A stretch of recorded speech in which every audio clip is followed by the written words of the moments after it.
इस सीरीज का चलिए लास्ट क्वेश्चन जो हमने 7 क्वेश्चंस लेकर आए थे तो लास्ट क्वेश्चंस को अभी एक्सप्लेन करते हैं। उसके बाद एक ओवर फिर पूरे प्रोजेक्ट जो हमने भी बनाया हुआ इसका हम एक बार कंप्लीट फिर से रिवाइज कर लेंगे और उसमें बता देंगे। उसके बाद फिर नेक्स्ट सीरीज हम लेकर आएंगे जिसमें 7 to 10 क्वेश्चंस का फिर question and answers with details के साथ कोडिंग के साथ प्रोजेक्ट आप रन करके दिखाएंगे। इस क्वेश्चन में क्या है, how does React Native handle styling. देखिए, React Native does not use traditional CSS है। सीएसएस सीएसएस में एचटीएमएल अगर वेबसाइट आप डेवलपर होंगे तो उसमें सीएसएस में देखिए कोडिंग करते हैं, उसके बाद यूआई बना करके फिर उसको हम यूज करते हैं। तो इंस्टीट्यूट यूज स्टाइल शीट। तो रिएक्ट नेटिव के लिए स्टाइल शीट क्या है, एक लाइब्रेरी दिया हुआ है, स्टाइल शीट की मदद से हम स्टाइल क्रिएट करते हैं। ओके। तो हम अब कोडिंग में देखते हैं स्टाइल शीट क्या है डिटेल्स। तो स्टाइल शीट जैसे यहाँ पे क्या, स्टाइल शीट एक लाइब्रेरी है। ये किसके अंदर है, तो see React Native import view already import किया हुआ स्टाइल शीट। देखिए स्टाइल शीट अगर इंपोर्ट करते हैं style sheet, style sheet React Native के अंदर इंपोर्ट कर लिया।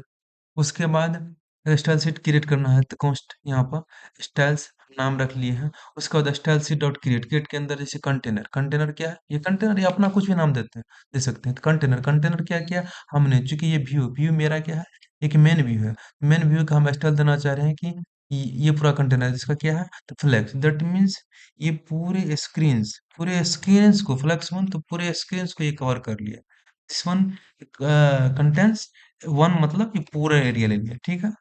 उसके बाद इसमें जस्टिफाई कंटेंट प्रॉपर्टीज में बहुत सारे हैं, तो जस्टिफाई हमारा जो भी कंटेंट आएगा तो वो कैसे सेंटर अलाइनमेंट होना चाहिए। सपोज यहाँ पर सेंटर, सेंटर मतलब यहाँ पर आना चाहिए, एक ही कंपोनेंट है।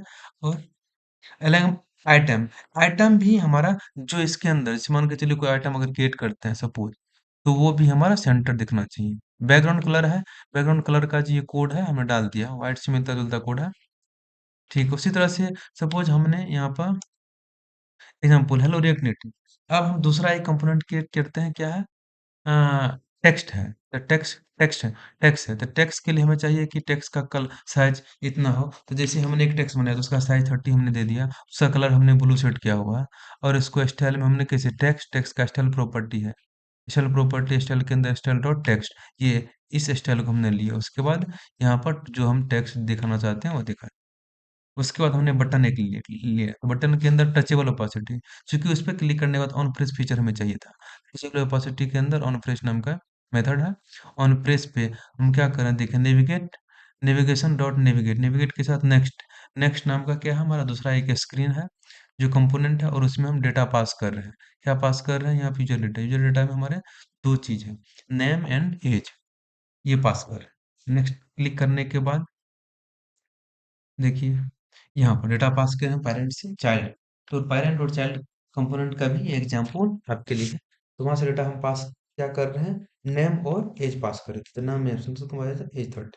Welcome to the next screen. Okay. उसी तरह से देख रहे हैं ये पूरा स्टाइल। बटन के लिए हमने एक स्टेप बनाया, बैकग्राउंड कलर डाल दिया है, उसका element content centre, justify content centre, element item centre, padding 20, जैसे यहाँ पर आप बटन बटन देख रहे हैं।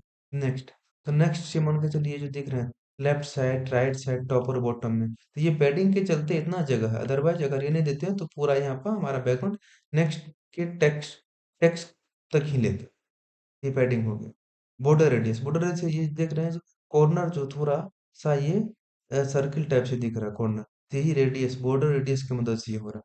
सपोज मान के चलिए अगर बॉर्डर रेडियस को अगर हम 15 कर देते हैं, 15 कर देते हैं तो देखिए 15 अगर कर दिए हैं तो सी 15 कर दिए हैं तो कितना थोड़ा ज्यादा राउंड दिख रहा है। ओके। तो अभी के लिए 5 रहने देते हैं, 5 सही है, थोड़ा अच्छा दिख रहा है।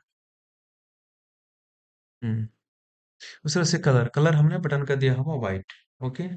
देन फॉन्ट वेट क्या, बोल्ड रेगुलर भी होता है, और या कस्टम भी अपना फॉन्ट मान के चलिए गूगल का या अदर्स लाइब्रेरी है वो यूज कर सकते हैं उसका भी। फॉन्ट साइज हमने 30 दिया हुआ। पैडिंग हॉरिजेंटल और मार्जिन वर्टिकल, ये मार्जिन दोनों गैप में देख रहे हैं, तो ये मार्जिन हमारा 40 है और पैडिंग वर्टिकल, ठीक है। अब हम चलते हैं अब इस प्रोजेक्ट में, प्रोजेक्ट को हम पूरा एक्सप्लेन करते हैं सबसे पहले प्रोजेक्ट में। प्रोजेक्ट में सबसे पहले क्या करें हम, अगर एक डिफ़ॉल्ट प्रोजेक्ट क्रिएट करते हैं तो उसमें ये सारे चीज़ ऑटोमेटिकली आ जाता है। तो उसमें ऐप.json, सी ऐप.json एक डिफ़ॉल्ट प्रोजेक्ट का एक सेट क्रिएट कर देता, हमें वो नहीं चाहिए। तो हमने क्या किया, हटा दिया। हमें सिर्फ़ चाहिए ऐप। ऐप में इसमें हम एक इच डार्क मोड, अगर मोबाइल में देखते होंगे, आपके मोबाइल में अगर डार्क मोड है तो ऑटोमेटिकली डार्क मोड ले लेगा। अगर वो लाइट मोड में होगा तो ऑटोमेटिकली लाइट मोड ले लेगा। तो हमने एक चेक डाला हुआ is dark mode, use colour equals to dark, तो डार्क अदरवाइज़ या लाइट लेगा। तभी हमारे डिवाइस में यहाँ पे सेटिंग्स क्या किया हुआ है, डिफ़ॉल्ट डार्क मोड नहीं किया हुआ, तो इसीलिए व्हाइट कलर दिख रहा है। ओके। अब उसके बाद यहाँ पर हमने रिटर्न करा क्या, स्टेटस बार में ये ले लिया है। ओके। डार्क मोड में यहाँ पर देखिए, स्टेटस बार को सिर्फ हमने डार्क मोड में दिखाया है, जो कि यहाँ पर ब्लैक कलर यहाँ पर दिख रहा है, ठीक है, हमारे स्क्रीन में ये सेट किया हुआ है डार्क मोड। ओके। अगर मान के चलिए कि हम चाहते हैं कि डार्क मोड नहीं, इसके लिए हम लाइट ही कर देते हैं, लाइट कंटेंट इसके लिए सब कुछ लाइट। देखिए क्या होता है। Okay, let's see what happened. Change हुआ, चेंज नहीं हुआ, इसका मतलब लग रहा है कि ये भी काम। ओके, ठीक है, इसका देखेंगे। उसके बाद जी हमने एक नेविगेटर जो बनाया, तो नेविगेटर जो बनाया, नेविगेटर में क्या है कि जितने भी स्किन्स कंपोनेंट हम ऐड कर रहे हैं तो सारे को हम स्टैक के अंदर नेविगेशंस में हम डाल दे रहे हैं। जैसे होगा तो वो स्टैक में ऑटोमेटिकली ऐड होगा। फिर अगर स्टैक से हम बैक करते हैं तो ऑटोमेटिक पोस्ट पॉप होकर के वो हट जाएगा। तो नेविगेटर कैसे क्रिएट करते हैं, सबसे पहले हमने क्या किया, इस लाइब्रेरी को रिएक्ट नेटिव स्टैक, इस लाइब्रेरी को हमने इंस्टॉल करा। उसके बाद नेविगेशंस डॉट नेटिव का इंस्टॉल करा। उसके बाद क्या करते हैं, क्रिएट नेविगेशन। उसके बाद स्टैक नेविगेटर हमने क्रिएट करा, देन रिटर्न क्या कर रहे हैं, जो रूट कंपोनेंट इसका होना चाहिए नेविगेशन कंटेनर। नेविगेशन कंटेनर कहाँ देखिए, नेविगेशन कंटेनर इस लाइब्रेरी के अंदर है, नेविगेशन कंटेनर। ओके। उसके बाद स्टैक नेविगेटर बनाया, स्टैक नेविगेटर में अब स्टैक डॉट स्क्रीन डॉट कौन सा स्क्रीन को डालना, दैट मीन्स कंपोनेंट का नाम।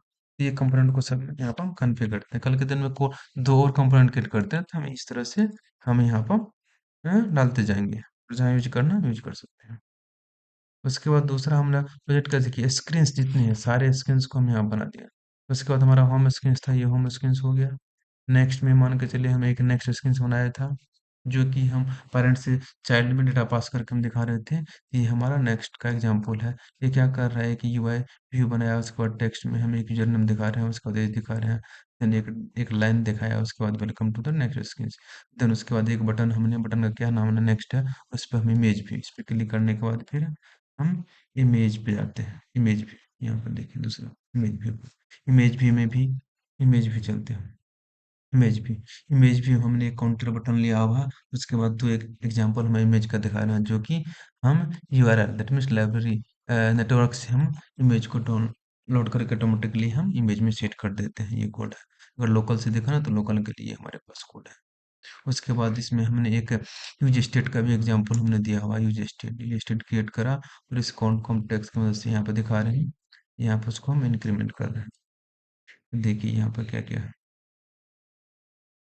हुँ, यहाँ पे इंक्रीमेंट करते हैं सी, देखिए तो ये हमारा स्टेट का भी यूज स्टेट का भी एक एग्जांपल हो गया। उसके बाद चलते हैं एपीआई कॉल का। एपीआई कॉल में क्या क्या था हमारा, हमने यहाँ पर फेच का एग्जांपल दिया हुआ है, फेच का एग्जांपल सी, इसे फेच की मदद से हम वेब पोस्ट एक एपीआई कॉल करके डेटा को फेच करके यहाँ दिखा रहे हैं। दूसरा हमारा है यहाँ पर एक्सेस, एक्सेस फेच, फेच में भी क्या है, पेज में हमने यूज इफेक्ट में हम एक एपीआई कॉल करा है, जो एपीआई मैंने अभी दिखाया था आपको। ये एक एपीआई क्या कर रहा है, रिटर्न कर रहा है एक जेसन, जिसमें user ID title and body है। उसके बाद क्या करें, उस डेटा को जैसे ही हमें एपीआई से मिला तो उसको हम एक यूज स्टेटमेंट डेटा में हम सेव करते हैं। सेव करने के बाद उसके बाद क्या करते हैं, टेक्स्ट में हम इस डेटा को डिस्प्ले कर दिया। ठीक है, उस तरह से सिमिलर एक्सेस का सबसे पहले क्या क्या हमने इंस्टॉल करा। इंस्टॉल करने के बाद उसको इंपोर्ट करें, इंपोर्ट करने के बाद यूज इफेक्ट में एक्सेस डॉट गेट, देन जैसे ही रिस्पॉन्स आया तो उसको रिस्पॉन्स को हम यहाँ पर यूज स्टेट के अंदर सेव करते हैं, फिर डेटा दिखा दिए। तो इस तरह से ये पूरा कंप्लीट एग्जाम्पल है। ओके, ये सीरीज